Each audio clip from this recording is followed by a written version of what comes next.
Hi everybody, welcome to a new episode of the Reinvent Money show. We recently rebranded it to Reinvent Money. My name is Paul Buitink, I'm your host, and with me today my co-host Felix Moreno from Spain. He's a trader and economist, and also is regularly on RT. Hi Felix. Hi Paul. And for the first time we have Jan Willem Burgers. He's a lecturer at the University in Amsterdam, and he also is a Bitcoin consultant with his company Coin&Co, if I'm not mistaken. And welcome, Willem. And then our guest today is Roger Ver, aka the Bitcoin Jesus, and everyone, of course, knows Roger Ver is one of the most influential evangelists in the community, and he's also a very passionate investor in a lot of Bitcoin startups. So, welcome, Roger. Thank you guys for having me. Yeah, it's been a while. Last time was in February. It was a legendary episode also with Dude Meester and Eric Voorhees.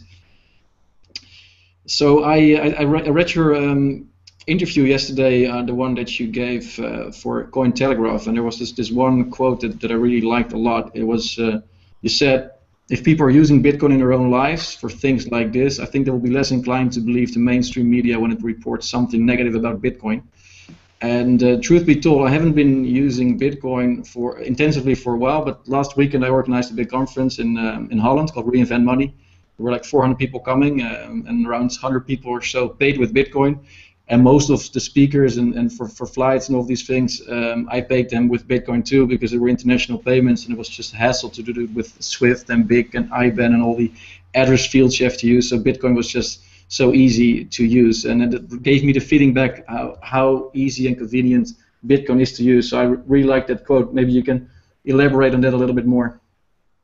Yeah, I mean, people hear all these scary things in the media, but if you have firsthand experience with something, then you can know even better than the media. So if people are using Bitcoins in their own lives to buy pizza or movie tickets or airplane tickets, and they hear the media saying, oh, people are using Bitcoin to do bad stuff, they'll think, well, wait a minute, I use Bitcoin in my own life to order pizza for my kids. Bitcoin's not bad. Maybe the media doesn't know what they're talking about. And I think one of the points I was trying to get across in that article as well is I've gotten to give a lot of interviews and read a lot of interviews about Bitcoin in the mainstream media, and that's a hard job for a reporter. They go and spend maybe one afternoon or a day or two learning about a topic, and then they're supposed to write about it. And for a topic as complex as Bitcoin, that's a really difficult thing to do. And we all of us that are involved in Bitcoin deeply, we see the things that the mainstream media write about it, and we realize, oh, that's completely inaccurate. And it's kind of made me realize that, well, maybe when the mainstream media writes about other topics as well, maybe they don't know what they're talking about there either. And it's not because of anything intentional or malicious on their part. It's just it's really, really hard to become an expert, or impossible to become an expert on something with just an afternoon's worth of experience with it. Yeah, definitely. We had Andreas Antonopoulos at the event, and he gave away a lot of Bitcoins, well, not whole Bitcoins, but fractions of it to people that have never used it before, because at the event there were also a lot of people that are interested in local currencies or some other solutions, not per se Bitcoin, and they never had first-hand experience with Bitcoin. So Andreas was giving them away with opening up new wallets. We had a sponsor, Bitonic, that gave away Bitcoin. So I really think, like you said, by giving people the chance to experience it themselves is the best way to spread adoption. Yeah, I completely agree. Seeing it in action is something that's totally different than just hearing about it in theory. Yeah. On the other hand, people don't appreciate that much when you give Bitcoins away. I've thought for a while that the best thing we could possibly do is make it easier for people to earn Bitcoins. So if we finally manage to get Uber to pay out in Bitcoins, or any of those, or Airbnb, or maybe that JoyStream, that BitTorrent competitor, which is going to pay seeders for sharing their content. That will allow millions of people to earn Bitcoin, or maybe even the 21 Bitcoin computer that they're coming out with. Even if it's tiny amounts, if they earn them, it does mean they appreciate them a lot more. I completely agree. Although I think what we were talking about there is maybe if you just hear about Bitcoin, it sounds really difficult and hard. Whereas when you actually see it in action, you make a wallet and you receive some Bitcoins, you can see, oh, it's not that difficult to use. Just like if you had only heard about email but never actually used it, that would sound pretty difficult. But once you used email, it's not so bad either. Yeah. Okay. So let's move on to Bitcoin community involvement and the ways people express themselves online. And we have, of course, all sorts of forums for that. We have Reddit and Bitcoin Talk. But you've decided to launch another one at Bitcoin.com, which is a domain you control. You opened there a forum.bitcoin.com. Why did you do it? What was the necessity that you saw there? Well, I guess quite a few factors came together, but the biggest one is that there's just all sorts of control or censorship, depending on what you want to call it there, of what people can and can't talk about on the two main forums where most of the discussions were taking place, which are bitcointalk.org and r/Bitcoin. And I don't think that's censorship. If to control dissent, censorship's not the right way to go about it. So you should use reasons and facts and logic and let there be an open discussion rather than just suppressing any sort of dissenting opinion. And that's what unfortunately has been going on for the last couple of months. So now at forum.bitcoin.com, anybody can talk about anything. They can present their reasons. Go and have at it. And I think that's the right domain to have it at, because thousands of people who are brand new to Bitcoin every single day are winding up at that domain because they don't know that Bitcoin's not a company, and they just assume that Bitcoin.com must be the official website for the official Bitcoin company, and then they'll quickly from there wind up over at the forum on Bitcoin.com, and they'll think this must be the official forum for the official Bitcoin company on the official website. And we try to make it clear that that's not necessarily the case, but it makes it incredibly easy to get new users signing up and new participants, and it's a really, really, really good tool to be able to explain Bitcoin to new people all over the world. And I think we're seeing that happen. The forum just launched a little over a week ago, but we've been seeing about 10% growth per day. And I think if that can keep up for very much longer, we'll have a pretty darn active forum. So we already have, like I said, we launched just a little over a week ago. We have around 1,300 posts and coming up on 600 registered users. So I think that's a pretty decent start. But I hope if you ask me in another week, I'll say we'll have or in another month, we'll have tens of thousands of posts and thousands of users. And I think with a domain like that, we're on the right path for that. So anybody that wants to engage in free and open discussion regarding anything having to do with Bitcoin, come on over to forum.bitcoin.com. You're more than welcome, and you're not going to get banned or shadow banned or any of the stuff that is more than likely to happen on some of the other places. If you talk about censorship, how do you draw the fine line between censorship and just spam moderation? Because we have a Bitcoin group Facebook in Holland, and we get so much spam that we actively need to remove users. We need to delete posts because a lot of it is just not relevant or just commercial advertising. How do you draw a fine line there? Because I'm sure that in some of the existing forums, much of it is also just to keep the discussion clean and remove people that are not there to contribute. Yeah, when we get to having enough users and enough posts where that becomes a major problem, that'll be a good problem to have, and I guess we'll have to address that when we come to it.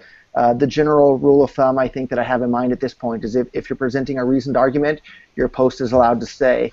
If you're using ad hominem attacks and saying you're stupid or you're fat and you're ugly, so therefore your point is invalid, that's probably not the appropriate sort of thing to be posting. But and also altcoins or just Bitcoin, or do you allow any kinds of coins there?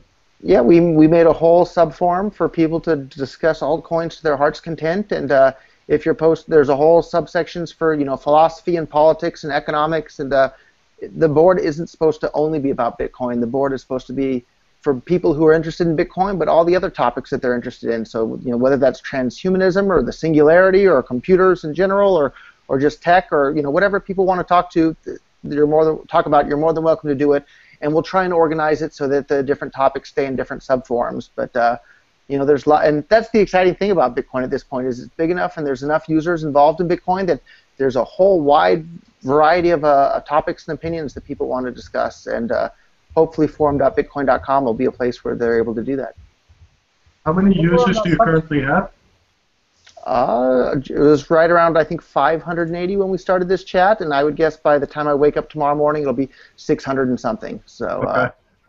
So we just launched, so it'll take some time, but they're pretty active. I should really thank a guy. His username is what is it, Litecoin Guy or the LitecoinGuy.com or something like that, or there's no .com at the end. Anyhow, his forum name I believe is Litecoin Guy, and he is the #1 poster on BitcoinTalk.org ever for starting new topics, and he's busy away posting interesting content over on our website. So we're really thankful and appreciative to have him, as well as a number of other volunteers who've stepped up to help make more and more useful and interesting things over there. But that's no small task to be the #1 poster or starter of new threads ever on the bitcointalk.org. And that guy, he said it in his post. He's fed up of the censorship going on over there, and he's on board with the forum at bitcoin.com now, and he's posting all sorts of great stuff and seems like a really great guy. And I invite everybody to come and take a look at his posts and interact with him. Yeah. Have you guys been using it already, Felix and Willem? I haven't tried it yet. I looked at it today, but I haven't actually touched it. Cool. Yeah, and we can see, there's the stats. There's a lot of people looking all the time, and of course, just a small number actually bother to sign up. So at any one moment, maybe there's several dozen people looking at the website, and maybe between 5 and 10 registered users that are browsing the site at the same time. But it takes time, but it's happening, and more and more people are signing up. So lurking is a hobby of me as well. What information do you ask for to sign up? Just an email? Nothing. Yeah, and I'm not sure if you can use a throwaway email address or not, but maybe we'll change it so that you're able to do that as well. So, but you can log in directly with your Twitter or Facebook or Reddit account, so you don't even have to make a new account. You can just use one of your existing accounts. Cool. Well, let 1,000 flowers blossom. I welcome all these initiatives. The more channels we have to discuss things, the better. So let's talk about another important issue that's been debated heavily, is the involvement of banks in the industry. Well, first banks were interested in Bitcoin, then they were sort of co-opting the term blockchain, and now recently they're just primarily talking about shared ledgers. They're skipping the whole blockchain term altogether. What is your take on this whole development, and to what extent should we welcome this development of banks involving themselves with these types of technologies and monetary innovations? I guess first of all, I think it's great that they're paying attention. And just a few years ago, everybody was thinking, why don't the banks pay attention to this amazing thing we have? And now they're shy to use the word Bitcoin, and they're kind of shying away from that whole thing. But it's so clear. We already have this giant Bitcoin ecosystem with tens of thousands of merchants and millions of users around the world.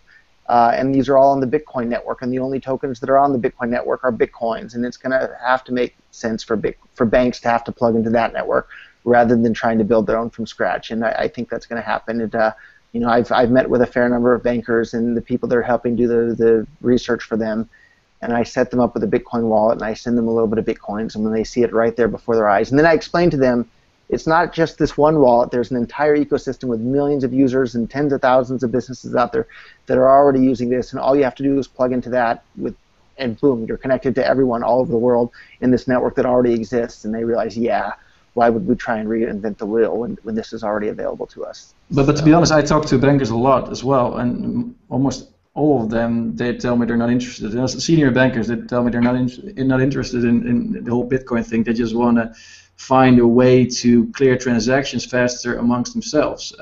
So to me, it seems far more likely that they will just build their own private blockchain or permissioned ledger or whatever you want to call it, or database even. But it seems to me that they're more interested in Ripple-like structures to make transactions faster than anything of the things we like about Bitcoin, namely open source, namely the fact that you don't need to ask permission to send a payment, all of these things. It doesn't seem to me that they're interested in that.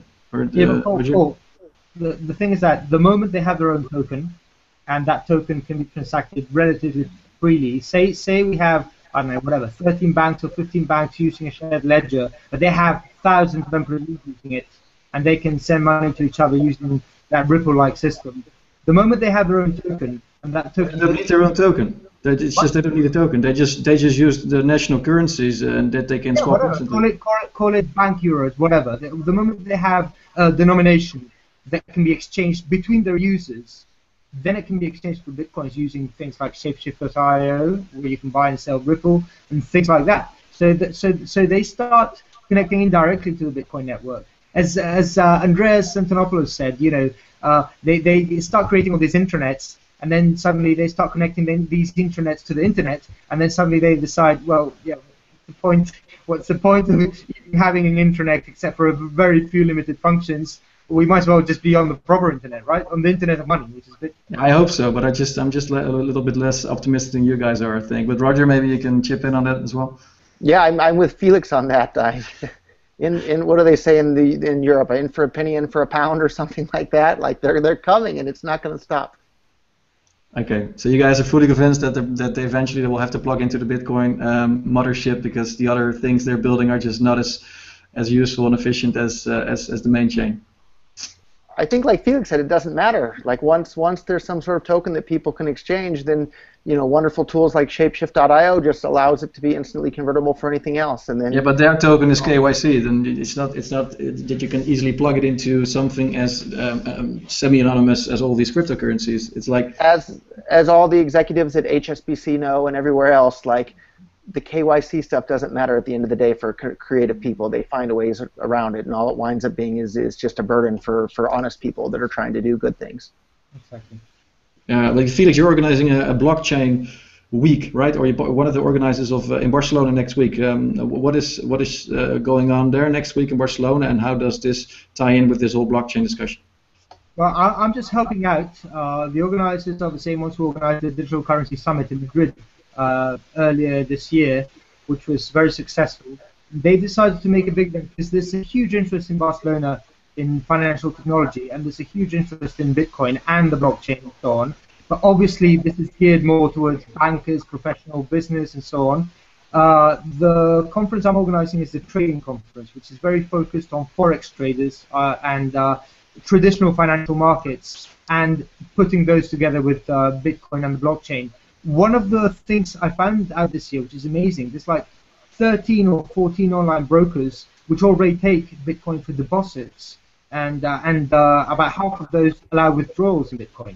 So for me, that's going to be the big market, the next big market that launches off. So we've had gambling took off massively. We've then had tourism with Expedia, Destinia, and many other travel agents accepting letting you buy train tickets and plane tickets with Bitcoin.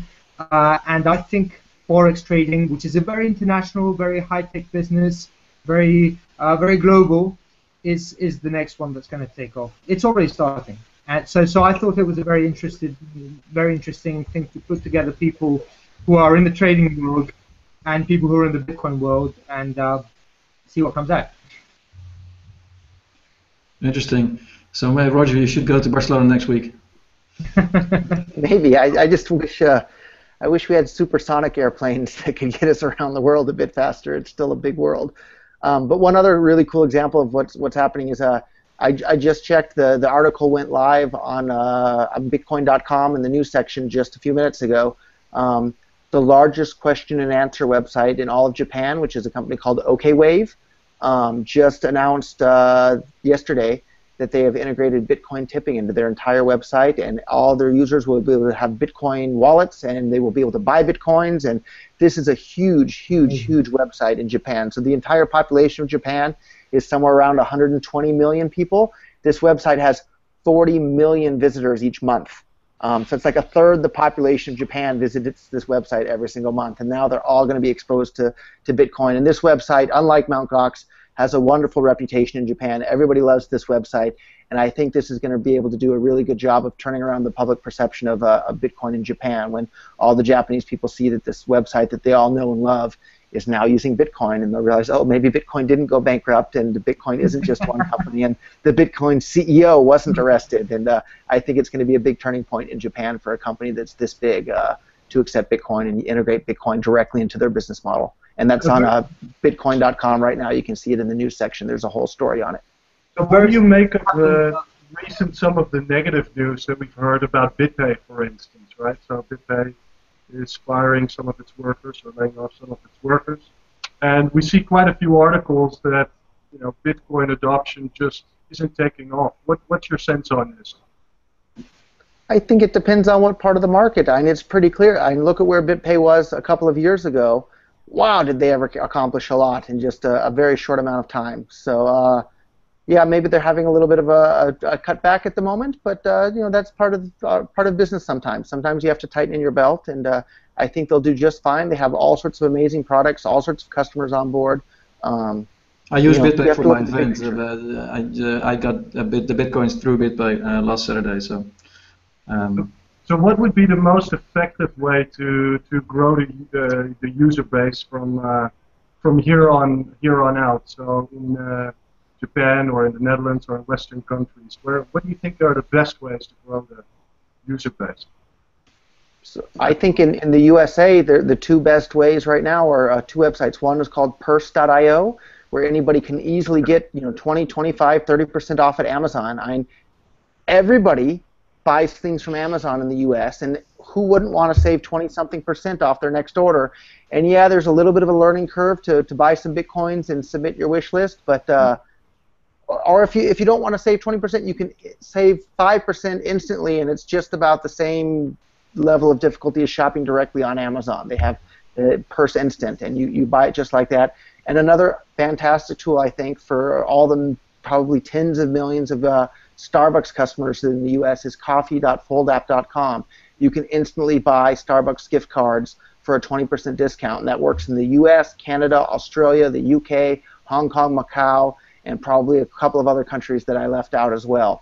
And a 20% discount, wow, like I guess I'll say my idea publicly now, even though I've been meaning to write up a whole article for the bitcoinnews.com on it. But here's a great business idea for anybody who's been thinking about how to get involved in Bitcoin and how to start a business in Bitcoin. Step one, be in one of the countries where coffee.foldapp.com works. Step two, buy a Bitcoin ATM.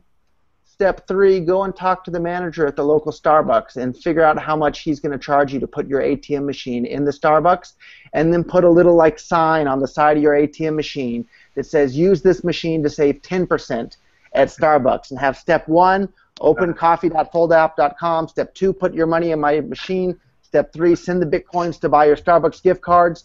The ATM machine will charge a 10% premium on the Bitcoins. The customer gets a 10% discount at Starbucks. Everybody's happy. Wow, you'll instantly have all these new people lined up at your Bitcoin ATM machine because they want to save 10% at Starbucks. You earn 10% on every Bitcoin that you sell through your ATM machine. I think it's a fantastic business model that you can set up all over the place. I think that's a great way to spread Bitcoin and create new Bitcoin users and make money at the same time. So there's my idea. Have at it. Well, talking about ATMs, weren't there a lot of ATMs being made ready to churn out Bitcoin as well in Ukraine and Romania? Felix, you got that news, right? 12,000. The original news said 16,000, but now it's they've checked it, they double-checked it, and it's 12,000 approximately. It's an existing ATM network which already sells all kinds of vouchers, but they basically updated it so you can buy Bitcoins through it.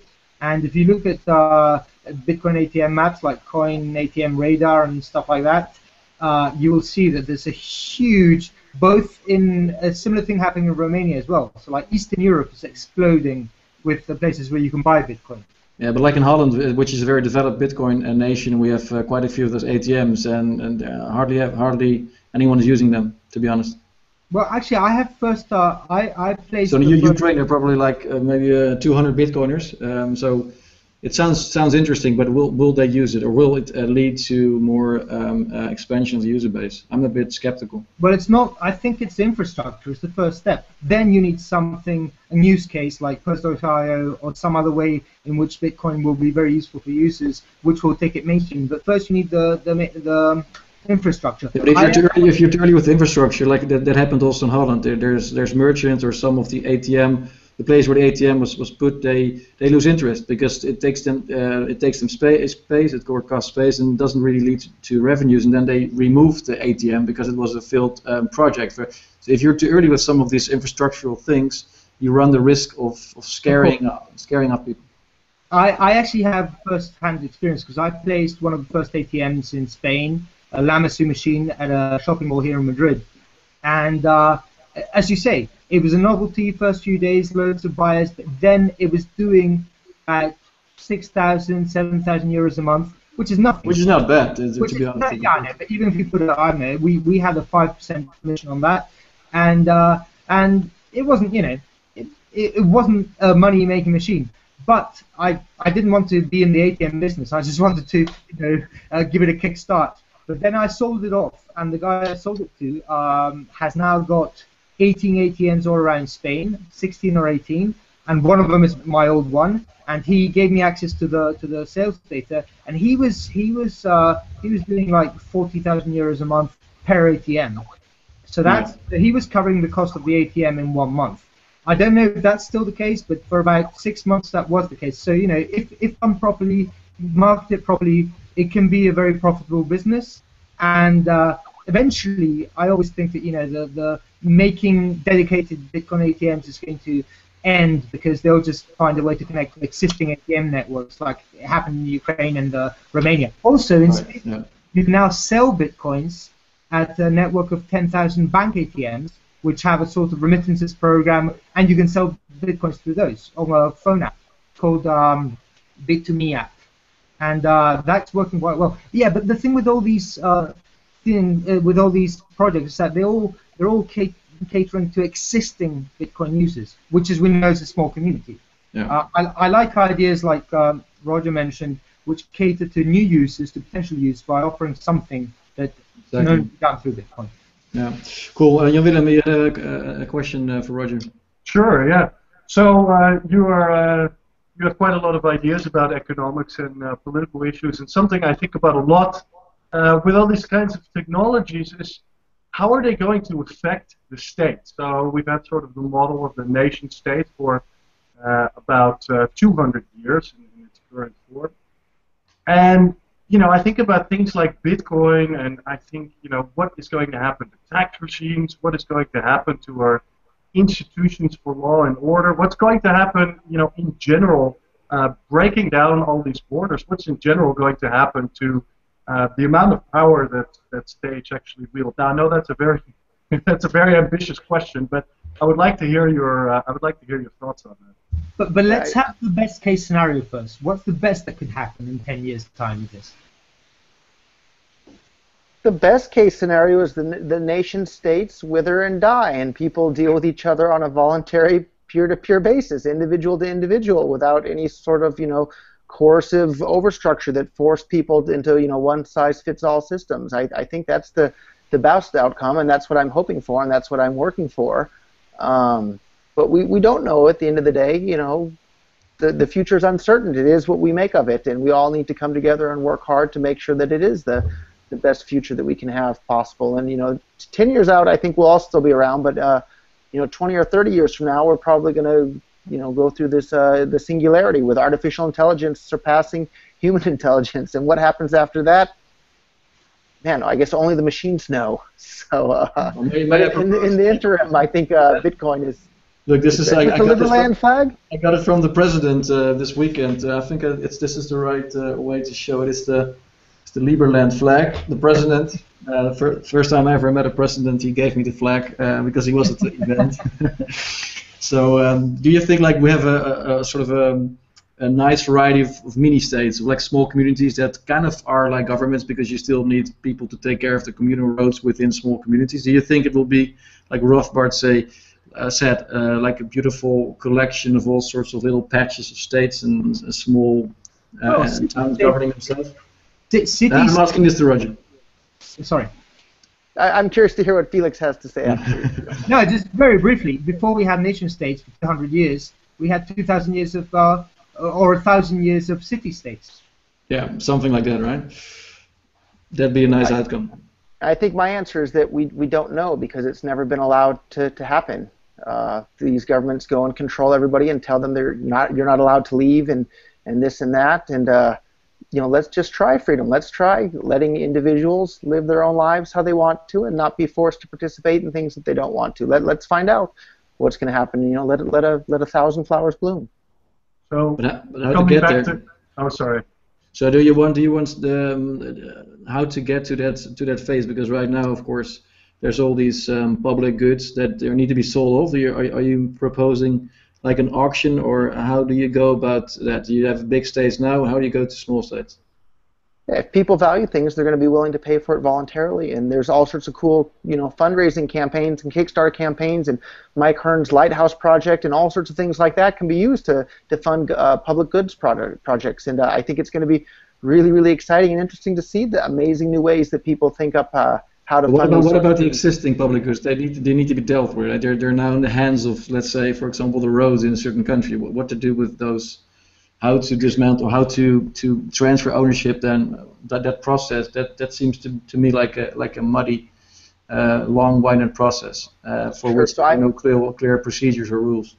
I'm from the U.S. originally, so I'm most familiar with how things work there, and I think a former and really knowledgeable investor named Harry Brown, who also happened to be a presidential candidate in 1996, but I don't know how many fans there are of presidential candidates in general. But anyhow, his plan I thought was actually pretty good, was to take all these roads and national parks and buildings and things that are owned by the government today and auction all of them off, and then take all the money that's earned or generated from that, and then use that to pay to buy private annuities for all these people that have been promised retirement pensions from the state. So all these people that are on Social Security today or Medicaid or have been promised pensions from the state from serving in the military or whatever, use all the money that was gained from auctioning off all the government assets, use it to buy private annuities for all those people that have been promised money from the state, and that's it. That's the end. A one-time payment to all the people that have been paid money, and then now all the assets of the state are in the owners, are in the hands of private owners, and go from there. And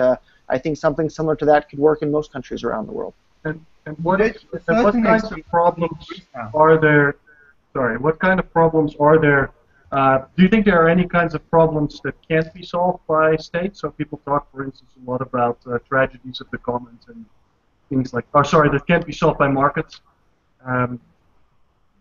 What kind of problems do you foresee in sort of a society that's basically, where things are basically allocated only by markets? Maybe there are some particular problems that would be the case, but it's hard to see how we could have a system that's much worse than what we have today, where governments have all these nuclear bombs enough to destroy the entire planet multiple times over, and people are dropping bombs on other people they've never met all over the place, and if you don't pay for the bombs to be dropped, you go to jail, and they're locking up people in cages for possessing a plant, and just all this craziness all over the world. And okay, maybe I'll give somebody the benefit of the doubt. Maybe there are some public goods that can be better provided by government. Like, I don't think that's the case in my heart of hearts. I really don't think it is, and from all the studying I've done, I don't think that's the case. But let's say that is. It's probably better not to have those public goods done quite as well, and not have all these wars and bombs and nuclear weapons and millions of people in jail for having a plant. Like, what we have today is absolutely atrocious to anybody who stops and thinks a minute.